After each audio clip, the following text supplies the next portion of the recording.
que nós servimos, o Cristo que nós cremos. Então nós precisamos estarmos elevados, mas não geograficamente. É muito simples, né? Basta abrir uma igreja em Alto, lá é alto. Mas aqui é ter padrões elevados, padrões do reino, não padrões conforme o fluxo deste mundo, mas padrões de acordo com o Evangelho de Jesus Cristo. E aqui, no versículo de número 11, diz que esta cidade que está no monte, e que no monte é facilmente visibilizada, facilmente vista, diz aqui que ela brilhava como a glória de Deus, e o seu brilho era semelhante a uma pedra preciosa, como a jaspe cristalina. Olha que interessante que o testemunho é um testemunho de luz. Aí você fica me perguntando, mas como assim um testemunho de luz? Para ser cristão eu tenho que ser um eletricista, entender de luz, né? Eu tenho que acender a luz, eu tenho que colocar ali fora neon na placa da igreja para que nós sejamos vistos, é isso? É essa luz que eu preciso? Isaías, capítulo de número 58, vai nos dizer para nós o seguinte, a partir do versículo 6, e olha só que coisa interessante, ele diz: não é este o jejum que eu escolhi? Aí a gente pensa, opa, ele vai falar aqui de abstinência de alimentos, deixar de comer carne, deixar de comer certas coisas. Aí ele vai falar: não é este o jejum que escolhi, que soltes as ligaduras da impiedade, ou seja, tenham abstinência de impiedade, largue a impiedade, que desfaças as ataduras do jugo, e que deixes livres os quebrantados, e despedaces todo o jugo. Não é também que repartas teu pão com o faminto, e recolhas em casa os pobres e desterrados? Olha só que meta para 2016, né? Repartir o pão com quem tem fome, abrigar quem está padecendo. Que diz mais: que vendo o nu o cubras e não te escondas do teu próximo, porque muitas vezes nós queremos esconder do nosso próximo, queremos nem ouvir falar de dificuldade do nosso irmão. Aí diz que se eu fizer isso, se eu for assim, então romperá a tua luz como a alva. A luz da igreja, ela brilha de acordo com as nossas boas obras. A luz da igreja brilha conforme eu e você espelhamos o amor de Deus que está plantado aqui dentro dos nossos corações. É esta luz. Aí diz mais, no versículo 19: os fundamentos do muro daquela cidade estavam adornados de toda espécie de pedras preciosas. O irmão João e o Solimar que estão aqui vão entender muito bem. Geralmente quando vai se construir um imóvel, você já viu, a pessoa quer colocar uma pedra preciosa, ela coloca no lugar para chamar a atenção, né? Coloca, né, uma pedra bonita, tal, uma coluna, não sei, um piso, um lugar que chama a atenção. Mas nesta cidade, o fundamento dos muros dessa cidade eram feitos de pedras preciosas. E a partir do versículo 19, ele vai descrever que pedras eram essas.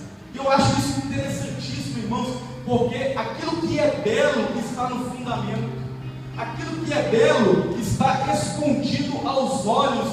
Sabe por quê? Porque Deus, enquanto nós estivermos aqui como igreja, Ele não quer que nós apresentemos um show mesmo. Ele quer que nós tenhamos uma beleza aqui dentro, uma beleza que Ele conhece, uma beleza que Ele olha e vê, que sabe que tem beleza. Aqui, se alguém for escavar essa cidade, vai encontrar pedras preciosas, vai encontrar coisas bonitas. Eu fico me perguntando, na nossa vida, se for vasculhar aí o nosso interior, o que vai achar? Se for vasculhar as conversas do WhatsApp, né? Se for vasculhar as nossas pesquisas da internet, o que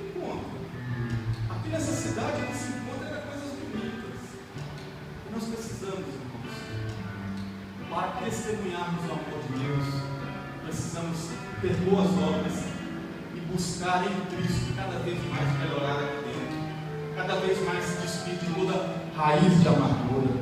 Mas essa cidade, ela tem algo mais. Diz aqui o verso 14 do capítulo 21, que o muro da cidade tinha 12 fundamentos e nele estavam os nomes dos 12 apóstolos do Cordeiro. 12 fundamentos. O que a nossa igreja está fundamentada? Eu vejo algumas igrejas fundamentadas no dinheiro. Tudo que faz é para arrecadar dinheiro. Campanha para arrecadar dinheiro, mensagem para arrecadar, tudo é para arrecadar dinheiro. Outras estão fundamentadas na teologia do medo. O negócio é colocar medo no povo, porque o medo vai gerar dependência, a pessoa vai vir aqui de novo. Não quer pregar liberdade, não quer pregar consciência diante de Deus. Algumas estão fundamentadas na tradição e no legalismo. O negócio é proibir, o negócio é falar que não pode, mulher, brinco, bijuteria, faz disso. O negócio, a fundamentação é proibir. Mas a Nova Jerusalém está fundamentada na doutrina dos 12 apóstolos. É uma cidade apostólica. E uma igreja apostólica, não basta eu, Renato, chegar aqui, dar uma de doido e de repente virar para vocês e falar o seguinte: de agora em diante eu não quero ser mais chamado de pastor Renato, quero ser chamado de apóstolo. Olha que coisa.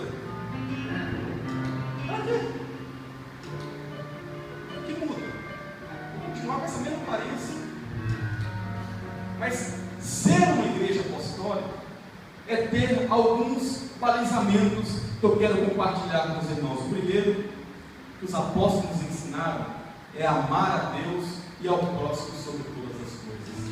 O apóstolo Paulo, em 1 Coríntios capítulo 13, ele diz: ainda que eu falasse a língua dos homens e dos anjos, se eu não tiver amor, nada disso me aproveita. Ainda que eu tenha conhecimento, ciência, diploma, conheço uma porção de coisas, desde a física, da química, da genética, enfim, conheça tudo, se eu não tiver amor, nada disso me aproveita. Ainda que eu tenha a capacidade de pegar todos os meus bens e doá-los para os pobres, se eu fizer isso sem amor, nada disso me aproveitará. A doutrina apostólica é amor a Deus e ao próximo. Outra coisa interessante que os apóstolos ensinavam é a centralidade da cruz de Cristo. A cruz estava no centro da pregação de Paulo. Paulo constantemente dizia: eu já estou crucificado com Cristo Jesus. Se tem algo que eu devo perseguir, irmãos, é centralizar a minha vida na cruz do Senhor. É saber que em Jesus tudo que eu preciso emana do Senhor Jesus Cristo. Outra coisa é a vitória sobre a morte através da ressurreição de Jesus. É o que eles pregavam. E mais ainda, vida em comunhão. Leia o livro de Atos e você vai entender como é que era a comunhão da igreja. Alguns falam que era até comunismo, né? Eu digo que não tem nada a ver com comunismo. Comunismo é uma ideologia política, mas ali era vida mesmo. Os irmãos se importavam uns com os outros, assistiam nas suas necessidades. A necessidade de um me importava, porque se eu visse um irmão padecendo, por eu ver, eu sou responsável a partir do momento que eu vi. A minha visão me torna responsável por aquilo que eu enxergo. Então a igreja precisa ser apostólica, não ter um pastor apóstolo, mas ter o fundamento de crer de acordo com os apóstolos ensinaram. E mais, a igreja precisa estar aberta a todos. Preste atenção, verso 12 e 13 diz que aquela cidade, ela tinha muros e portas para o norte, para o sul, para o leste e para o oeste. Ou seja, de onde quer que as pessoas viessem, seja do norte, seja do sul, seja do leste, seja do oeste, se aqui fosse o Rio de Janeiro, ficaria bem óbvio, da zona sul, da zona leste, da zona norte, né? Não importa de onde quer que a pessoa venha, não importa a classe social, se tem muito, se tem mais ou menos, se tem pouco, não importa a cor da pele, não importa, a porta está aberta. Quem quiser vir, venha. E agora eu vejo que muito mais do que abrir uma porta física, eu acredito que é preciso abrir a porta da mente. Porque, irmãos, é tanta gente com a mente fechada. E a mente é tão fechada que espanta. Eu estava lendo um diálogo de um pastor, uma pessoa falando com ele: eu abomino safadeza, pastor. Ele: mas por quê? Porque na minha igreja entrou uma pessoa, uma mulher, com um vestidinho curto, e eu falei com ela que na casa de Deus não era lugar para aquilo. Aí ele falou: você falou isso mesmo com ela, tal? Depois eu descobri que ela era uma prostituta. Aí ele falou o seguinte: olha, você já parou para pensar se essa não era a única roupa que ela tinha? Mas na casa de Deus ela tem que ter respeito. Aí ele falou: não, quem tem que ter respeito é você. Porque se ela não é respeitada dentro da igreja, ela não vai ser respeitada. Aí começou a falar de Jesus, do amor de Jesus, e a pessoa então entendeu que de fato o preconceito afastou. Porque, irmãos, temos que ser como Jesus: vinde a mim, todos vós que estáis cansados e sobrecarregados, e eu vos aliviarei. Mas conquanto a igreja deve estar aberta a todos, ela não deve estar aberta a tudo. Porque aí no verso 27 diz que: e não entrará nela coisa alguma impura, nem o que pratica abominação ou mentira, mas somente os que estão escritos no livro da vida e do Cordeiro. Ou seja, a porta está aberta para quem quer que entre, mas nós não podemos sermos coniventes com mentira, com politicagem, até mesmo em nome de Deus, com safadeza. Não, a porta está aberta para aqueles que querem ouvir o Evangelho. A porta está aberta para quem quiser entrar. Mas nós não podemos, na nossa vida, permitir que portas sejam abertas aqui dentro e que permitam que o mal nos toque. Essa igreja, ela precisa ser a favor do Evangelho e não da religião. Porque aí no verso de número 22, diz uma coisa muito interessante: que naquela cidade, na Nova Jerusalém, nela não vi templo, porque o seu templo é o Senhor Deus Todo-Poderoso e o Cordeiro. Você já imaginou você ir numa cidade, e você vai numa rua aqui, vai em outra ali, você não encontra um templo? Você não acha nenhuma portinha de igreja aberta? E tem lugar, aqui mesmo tem duas, né? Nossa e uma outra do outro lado. E tem três, mais adiante, eu conheço. E outra lá na frente, eu não conhecia, você desce aqui. Mas tem lugares que você vai, que é porta aqui, porta ali, Jesus vem, você fica, bola de neve, e por aí vai. É tantos nomes que vão dando. Mas na Nova Jerusalém, João teve a visão de que lá não havia templo. Isso mostra para nós, irmãos, que Deus não é religioso. Quem acha que Deus é religioso está enganado. Porque a religião, sabe o que ela faz? Eu ouvi um pastor dizendo que a religião, ela muda a rotina. Sim, muda a rotina. Antes da religião, você tinha uma rotina, você foi para a religião, você adquiriu uma nova rotina. Mas o Evangelho de Jesus, irmãos, ele muda pessoas, ele muda aqui dentro. Se eu antes mentia, eu não minto mais. Se eu antes adulterava, eu não adultero mais. Se antes eu era promíscuo, eu sou mais. O Evangelho, ele muda pessoas.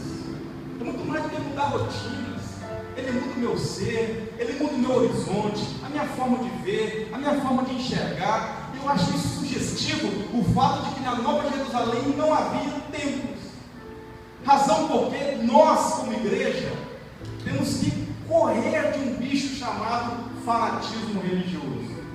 Sabe aquele pessoal que com unhas e dentes defendem a placa da igreja como se estivesse defendendo Deus?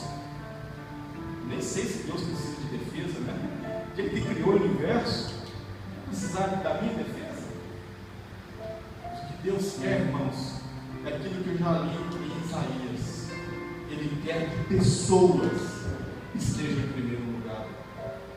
Eu estava aqui hoje, durante o louvor, pensando um pouco no dia, que não foi nem um pouquinho, nem aos pés da exaustão que foi o dia da minha esposa, que foi muito mais puxado do que o meu, né? Foi lá na cozinhando, me ajudou, veio aqui, saiu. Eu ajudei algumas coisas nos bastidores, mas eu fico vendo o que a religião às vezes faz com a gente, né? Porque às vezes a gente fica cansado da rotina e esquecemos que quando nós estamos num ambiente como este, nós precisamos abrir o nosso coração para ouvir a voz de Deus, deixar de lado todo o fardo e falar: Senhor, eu quero abrir o meu coração para te ouvir, eu quero abrir a minha vida para que o Senhor entre e faça morada aqui dentro, porque eu não sou contra templo, eu acho que é até preciso, é um local de reunião, mas nós temos que entender que nós precisamos ser o santuário de Deus, vivo, ambulante, não imóvel, mas móvel, que anda, que anuncia as boas novas da salvação. E para terminar,